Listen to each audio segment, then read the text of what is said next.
Are ocean asteroid impacts really a serious threat? If a space rock were to hit the Earth at just the right location in the oceans, it could cause massive waves that could inundate U.S. coastlines, a new computer simulation suggests. For instance, if an asteroid were to hit the continental shelf off the Maryland coast, it could produce 23-foot-high waves, causing flooding from New York to Georgia that would take hours to recede. A similar impact off the coast of California could flood major power plants along the coast, the research also suggests. But not everyone is worried. Many simulations use unrealistic models for how waves break in the ocean, and major ocean impacts in the past haven't caused tsunamis, said H.J. Melosh, a planetary scientist at Purdue University in Indiana who studies impacts but was not involved in the new study. It's an overrated hazard, Melosh, who has developed a calculator to predict the effects of asteroids, told Live Science. When space attacks, the 6 craziest meteor impacts. Crash. Asteroid impacts like the one that struck in what's now Chicxulub, Mexico, 65 million years ago, which is believed to have caused the extinction of the dinosaurs, occur very rarely. But smaller space rocks, such as the meteor explosion that blasted through the atmosphere in Chelyabinsk, Russia, in 2013, can cause major property damage and batter the Earth every few decades.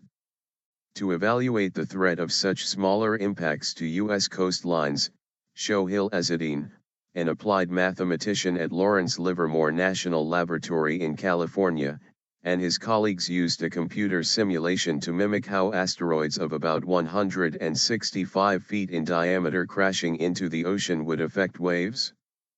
In a separate simulation, Azadine also modeled the effects of similar impacts on the West Coast. He found that impacts at certain points in the ocean could lead to waves up to 10 feet high. That's not good news. A lot of power plants of PG&E are pretty much on the shore, Azadine told Live Science.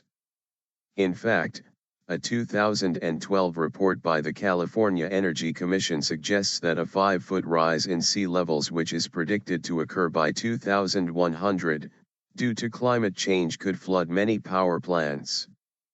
Therefore, the even higher waves that could come from an asteroid impact would likely flood the power plants as well, Azadine said. Threat overblown? But many experts think the risk of an asteroid-caused tsunami has been overhyped.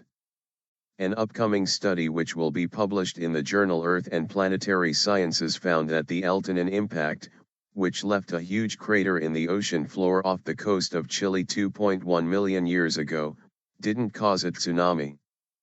The asteroid that caused this impact was likely 0.9 to 1.2 miles in diameter, far larger than the relatively small rocks Azadine's team has modeled.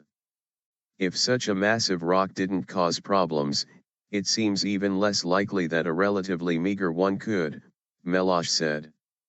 In addition, past models that found monster wave heights were based on flawed assumptions about how waves break in the ocean. These models predict wave heights that exceed the depth of the ocean at that point of physical impossibility, Melosh said. Instead, what would actually happen would be that a big wave gets made by the impact, and it's a very turbulent wave, and it breaks immediately, right next to the impact, Melosh told Live Science. Very little energy is actually radiated away. There are other risks, besides tsunamis, that could come from relatively small space rocks like the Chelyabinsk meteor impact. In the Chelyabinsk impact, the space rock burned up in the atmosphere, but air blasts caused significant property damage, Melosh said.